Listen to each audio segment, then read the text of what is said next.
The needle enters the arm. It is a precise, practiced motion, not a flicker of hesitation from the man holding the syringe. The liquid inside is a carefully calibrated cocktail, designed by a doctor a world away. Its two-part mission: induce unconsciousness, fast, and keep the subject subdued for at least 10 hours. But there is a third, unspoken mission parameter. It must not be lethal. The dosage is a terrifying gamble.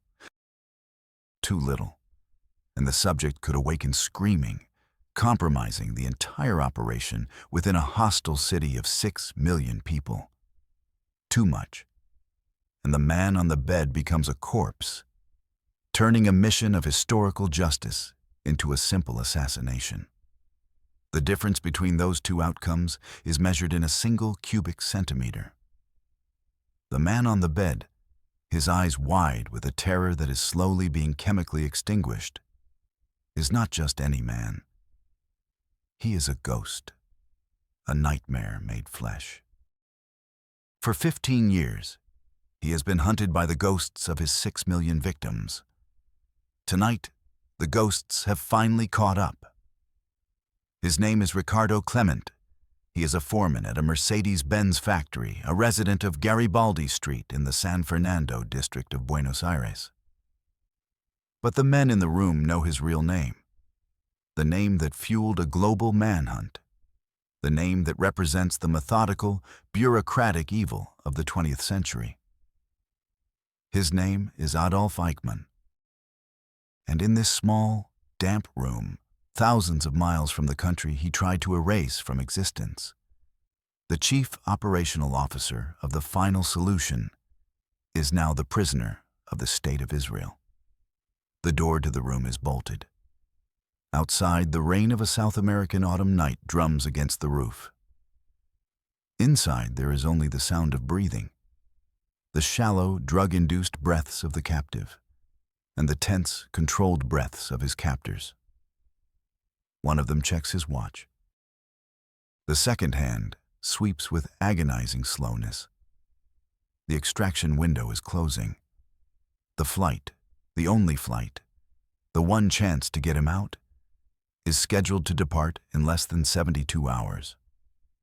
And between this room and that airplane lies an entire nation that does not know it is harboring a monster.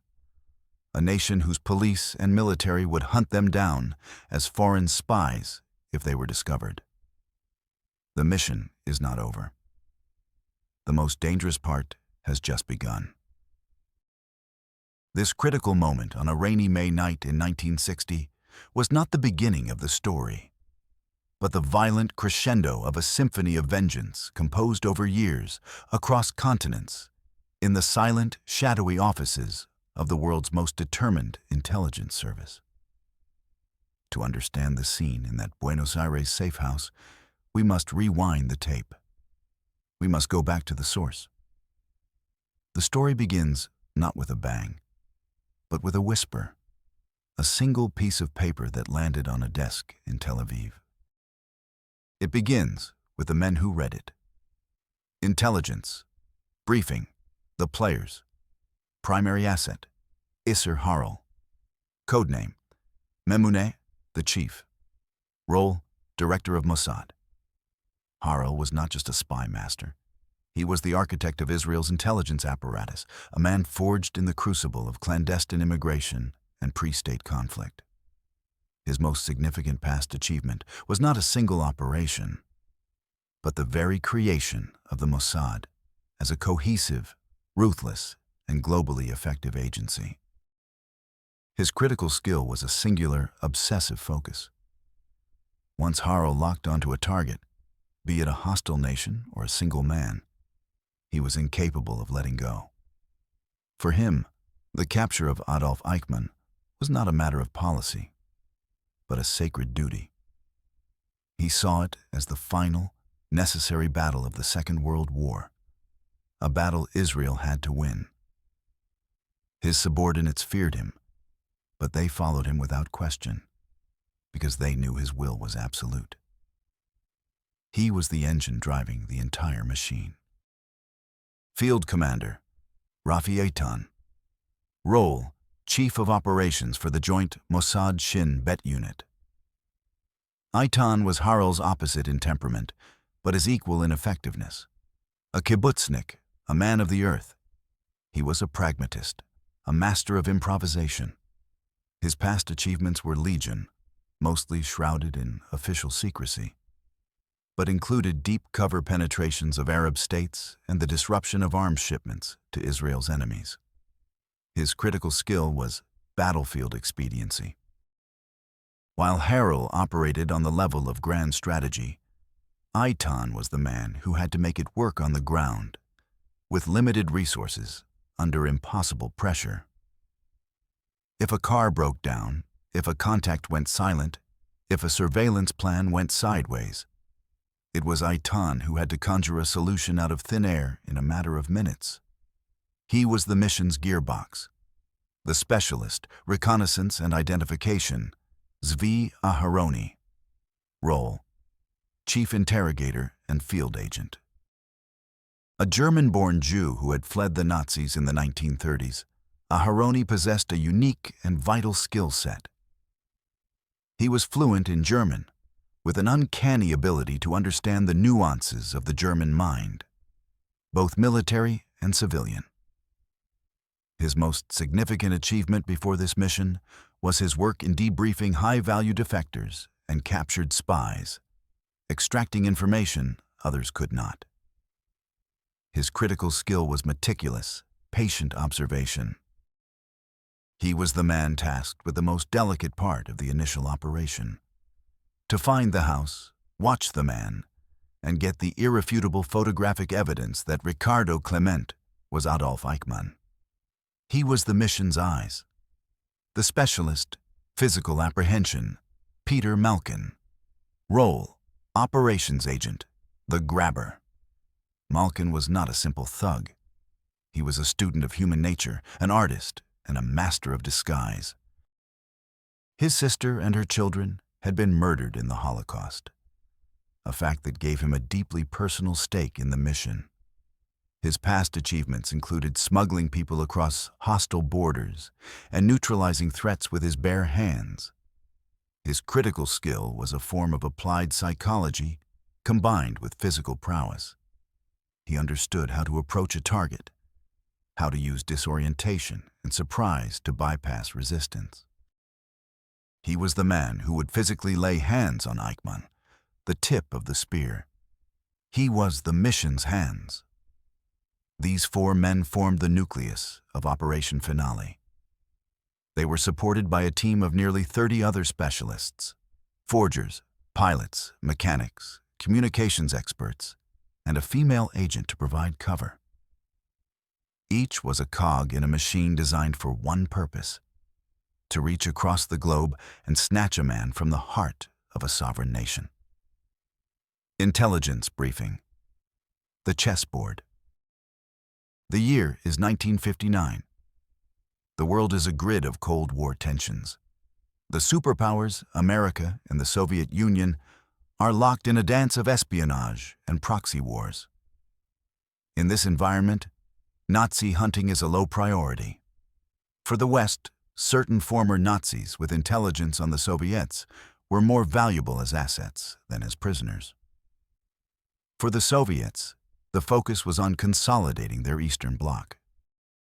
The Holocaust was a historical event, a tragedy to be memorialized, but the active pursuit of its architects was a fringe activity, left to a handful of determined individuals. Argentina presented a uniquely fertile ground for fugitives. President Juan Perón, who ruled from 1946 to 1955, had operated a state-sanctioned network of rat lines. These escape routes funneled thousands of former Nazi and fascist officials out of post-war Europe and into the safety of South America. They were given new identities, jobs, and the quiet protection of a sympathetic regime. Men like Joseph Mengele, the angel of death from Auschwitz, and Eichmann himself lived not in hiding, but in plain sight, their pasts an open secret in the German-Argentine communities. By 1959, Perón was gone. But the system he had built remained. The police force, the military, and the government were riddled with Nazi sympathizers. Any foreign intelligence operation on Argentine soil was exceptionally dangerous. A captured Israeli agent would not be quietly deported.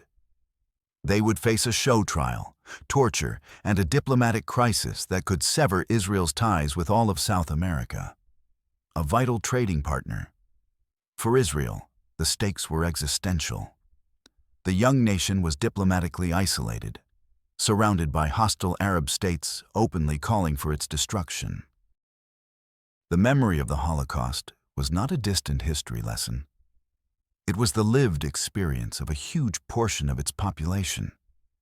The trauma was raw, collective, and profound.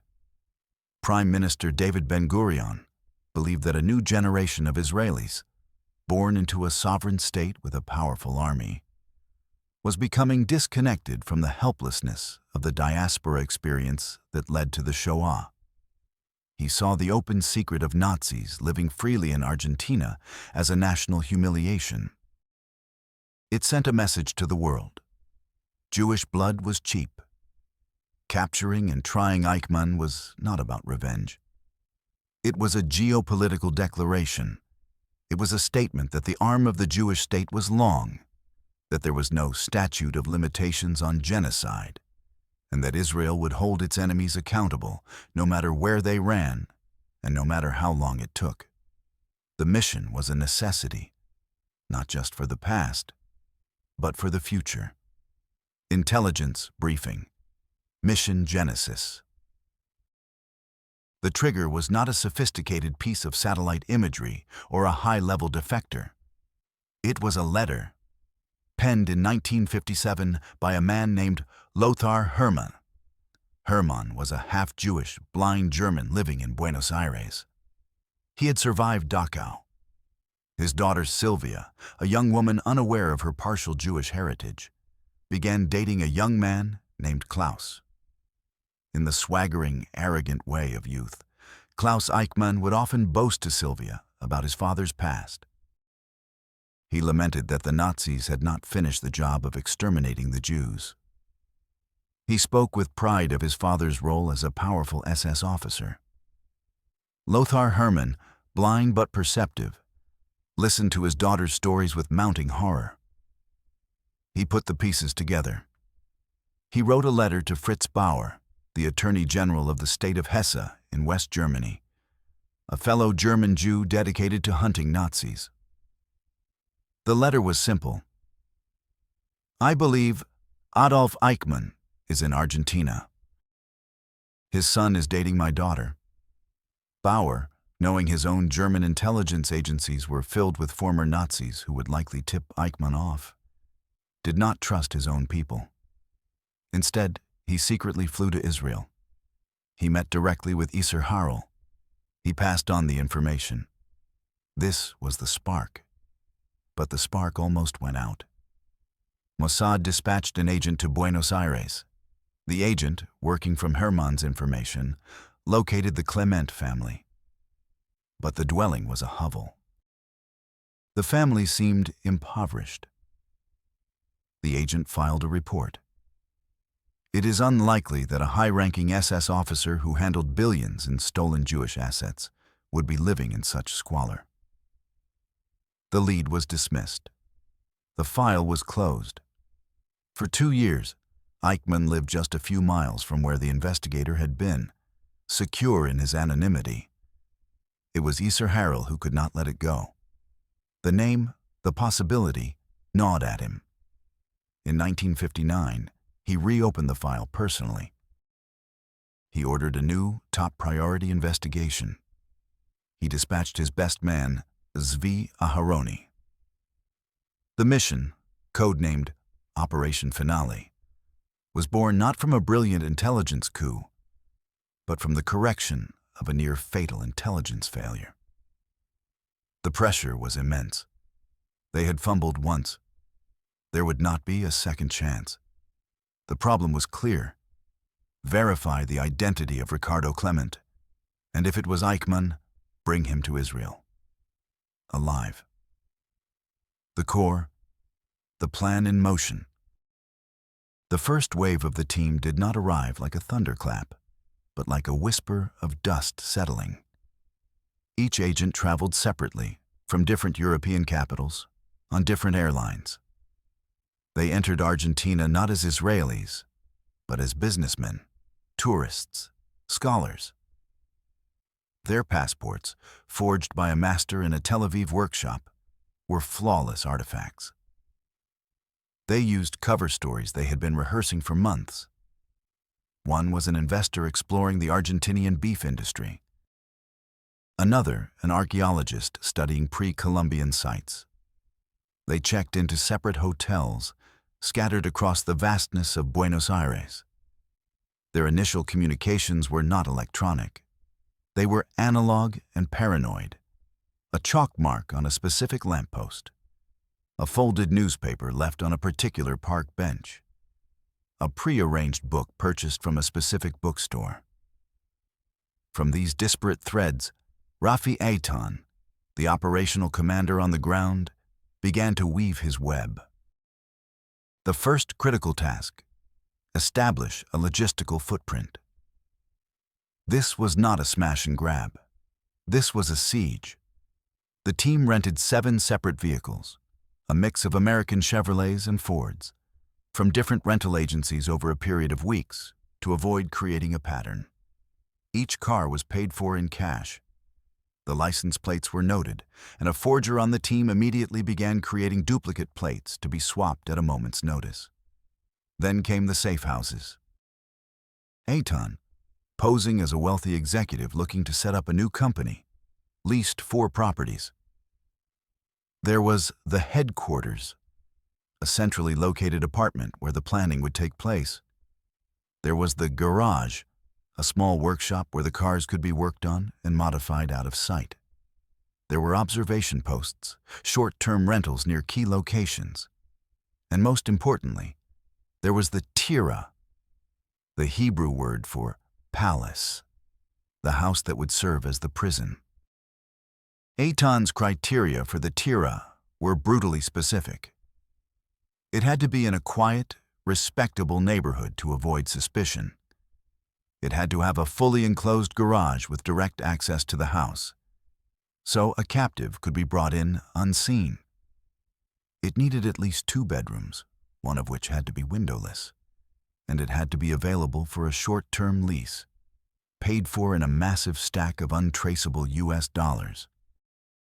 After inspecting dozens of properties, he found the perfect one on a street named for a different revolutionary, Garibaldi.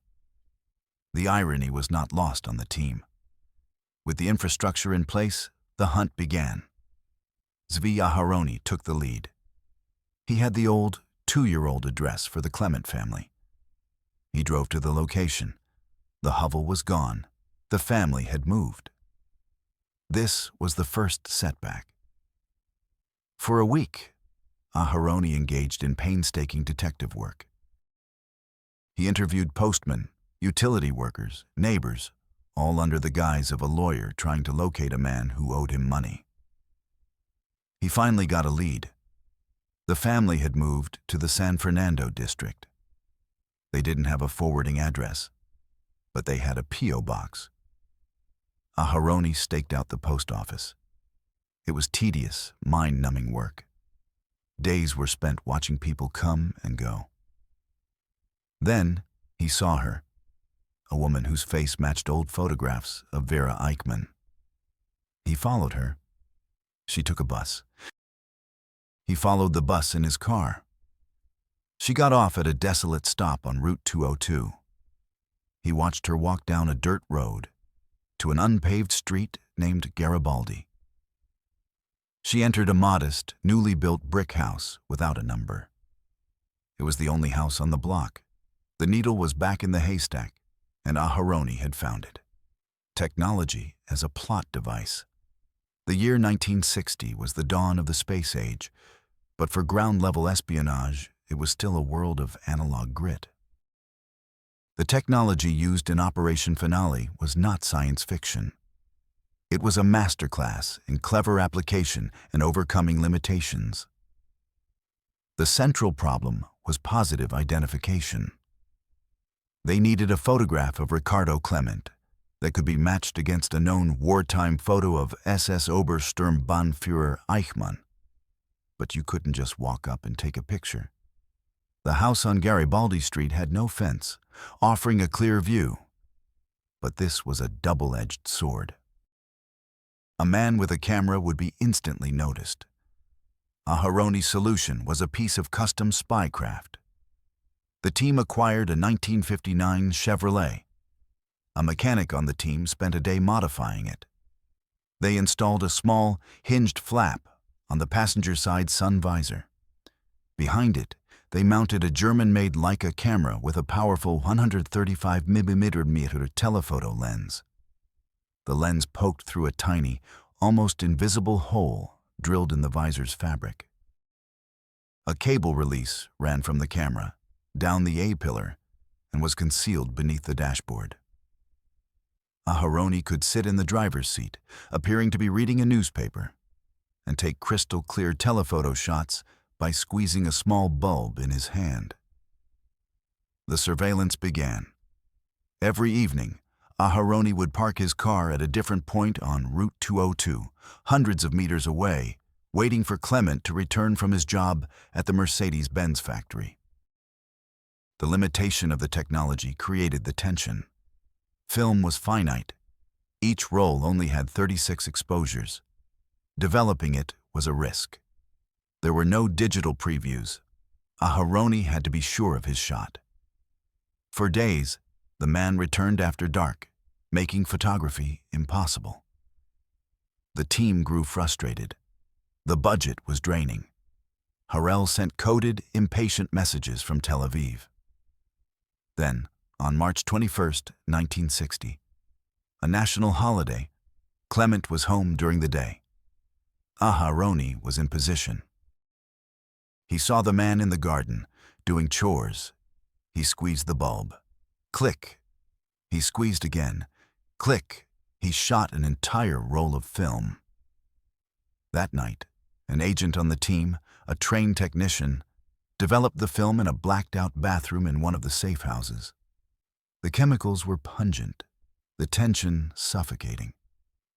The wet negatives were held up to a single, dim, red light. There he was, a middle-aged man with a receding hairline and a distinct facial structure. The negative was flown back to Tel Aviv via a diplomatic pouch, a risky move that could expose the operation if intercepted.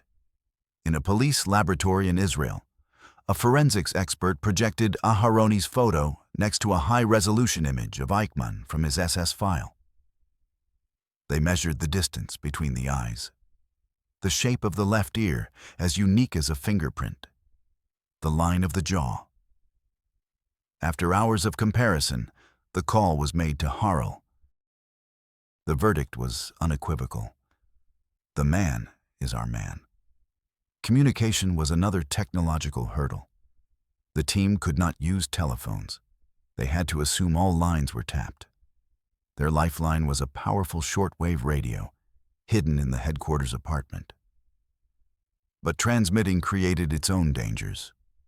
Argentine counterintelligence had radio direction-finding teams. To mitigate this, Mossad employed a system of burst transmissions and one-time pads. Messages were first encrypted using a pad of paper filled with random keys, a new key for each message. A key was used once, then destroyed, making the code mathematically unbreakable. The encrypted message was then converted into Morse code and transmitted at high speed in a short, powerful burst lasting no more than 30 seconds. The timing and frequency of these transmissions were prearranged and constantly changed. It was a nerve-wracking process. The radio operator would set up, transmit the burst. Surveillance confirmed, awaiting instructions. And then, immediately disassemble the antenna and move the radio to another location. The silence from Tel Aviv between transmissions was absolute, a void of uncertainty, setbacks and escalation. No plan survives contact with reality.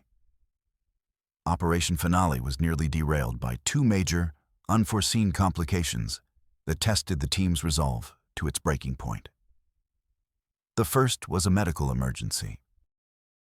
During a tense surveillance run, Rafi Eichmann, the commander, was a passenger in one of the team's cars.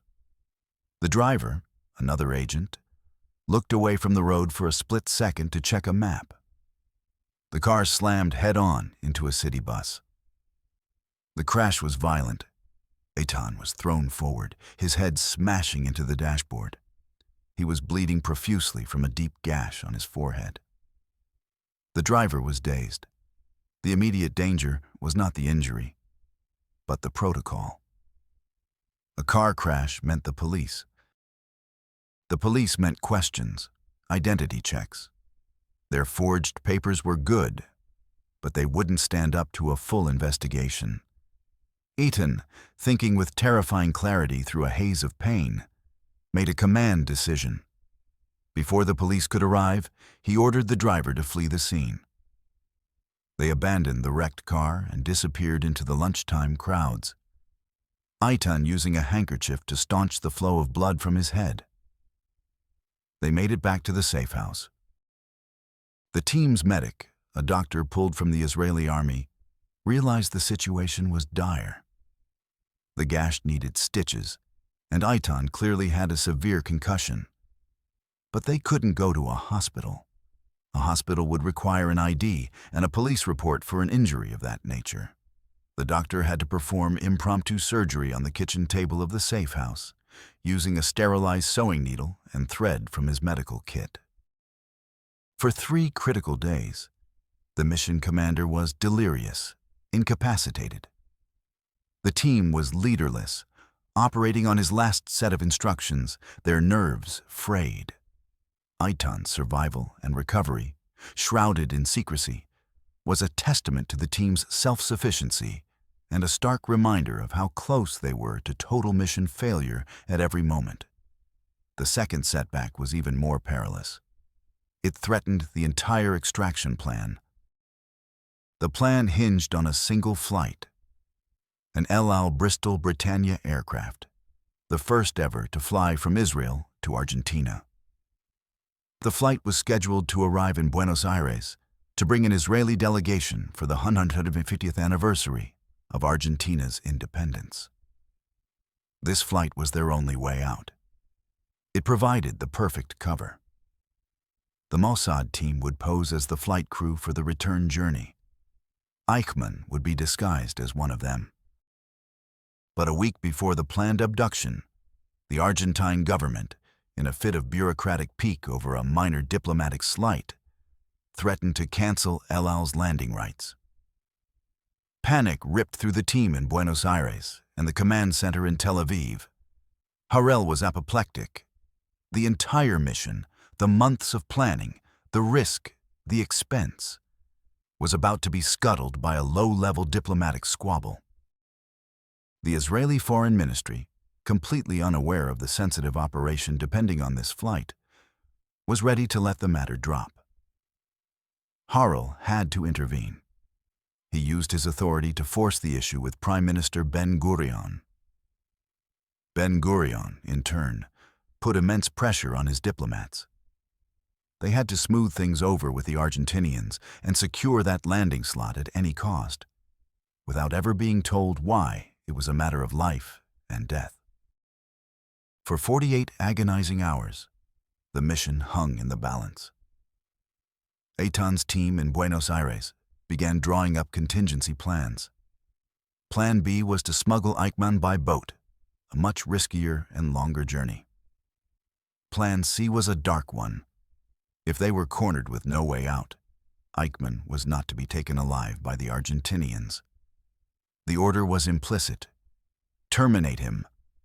Finally, a coded message crackled over the shortwave radio. The diplomats had succeeded. The flight was confirmed. The ticking clock was reset, but the incident left the team deeply shaken. They were not in control of their own fate. They were at the mercy of chance, politics, and the whims of bureaucrats a world away. They now knew they had only one shot. There would be no second chances, no other way out. The apex, the grab, May 11th, 1960. The rain is relentless. The dirt of Garibaldi Street has turned to thick, grasping mud. 19 to 30 hours. 2 cars, a Chevrolet and a Buick, are in position. They are the trap. Car 1 is parked on the side of Route 202, its hood up, with 2 agents pretending to have a breakdown. Peter Malkin is one of them. Car 2 is parked further down the road, out of sight. Rafi Eichmann is in that car, the command post. A 3rd car is positioned a kilometer away as a backup and lookout. Every agent's heart is pounding in sync with the rhythmic slap of the windscreen wipers. 19 to 40 hours.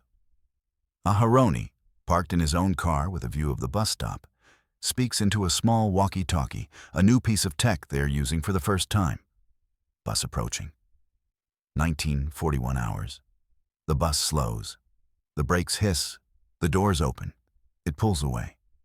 Aharoni's voice is tense. Negative. He is not on it. A wave of cold dread washes over the team. Has Eichmann broken his routine? Has he been tipped off? Every minute they wait, their exposure increases. 20 hours. 20 minutes of agonizing silence. The street is dark, deserted. Eichmann considers aborting. The risk of a random police patrol stumbling upon them is too high. 22 hours. Aharoni's voice crackles again, sharp with urgency. Second bus sighted. Stand by. 20:05 hours. The bus stops. A single figure disembarks. A man in a dark coat, carrying a small bag. He begins to walk down the muddy path towards the house on Garibaldi Street. Towards them. Aharoni's voice is a whisper. It is him. He is alone. Go. Action. Malkin steps away from the open hood of the car, into the path of the approaching figure. He holds a hand up, as if asking for a light. In Spanish, he says, Un momentito, señor. Just a moment, sir. Eichmann slows, cautious. He sees the men, the disabled car. It's a common enough sight. He puts his hand in his pocket. Is he reaching for a weapon? He takes one more step. That is his mistake. In that instant, Malkin lunges. Not with a punch, but with a fluid, wrestling move. He hooks his arm around Eichmann's neck and his other hand clamps over the man's mouth. Eichmann is shockingly strong for his age. He struggles, a guttural sound coming from his throat. The team had expected a meek clerk. They got a trained SS officer fighting for his life. The other agent from the car grabs Eichmann's legs. They drag him, bucking and twisting, towards the ditch at the side of the road, out of the faint light from the distant highway. Eichmann lets out a terrifying, high-pitched scream like an animal. It's a sound that seems to cut through the rain. Malkin, his adrenaline surging, shoves his gloved hand into Eichmann's mouth to silence him. The second car, the Buick, screeches up beside them, its back door flying open. They heave Eichmann inside, throwing him onto the floor. Malkin falls on top of him, a human straitjacket. The door slams. The car peels away, tires spinning in the mud. An agent in the back seat shouts the success code word into his walkie-talkie. Vardy, Vardy. The Rose. Inside the car, it is chaos. Eichmann is still fighting. Malkin is pressing all of his weight down, whispering in German directly into his ear. If you don't stay still, you will be shot. The man on the floor suddenly goes limp. Complete submission. The fight is over. The drive to the Tira, The safe house prison is made in absolute silence, broken only by the sound of the engine, the rain, and the quiet, defeated breathing of the man who had ordered the deaths of millions. He had been a free man for 15 years. His freedom had just ended in a muddy ditch in less than 60 seconds. During the struggle, another car had passed. It was one of Eichmann's sons, coming home. He was seconds too late. The Mossad agent saw his headlights sweep past as they sped away in the opposite direction. The margin for error had not been minutes. It had been seconds. The echo, consequences and revelations. The next 9 days were a psychological battle waged in a single, sealed room. Eichmann was kept chained to a metal bed frame. The agents, their faces masked, communicated with him only in Spanish. The goal was twofold: keep him alive and secure his voluntary cooperation for the extraction. Aharoni, the interrogator, finally entered the room. He spoke to the prisoner in German. "What is your name?" Aharoni asked. The man on the bed replied in a weak voice, "Ricardo Clement." Aharoni continued, his voice cold and steady. "And what was your SS number?" A long silence. Then, the admission. "I am Adolf Eichmann." He proceeded to recite his SS number from memory, the final, definitive confession. Over the next week, Aharoni debriefed him. Eichmann, in a bizarre display of bureaucratic pride, corrected the agents on details of the Holocaust's logistics. He was not repentant. He was a manager, proud of his efficiency. The extraction plan was audacious. The El Al flight, the Bristol Britannia, landed in Buenos Aires. The Mossad team members who were assigned to the flight crew roles presented their forged credentials, which had been vetted and approved by El Al security in Tel Aviv. The team's doctor visited Eichmann.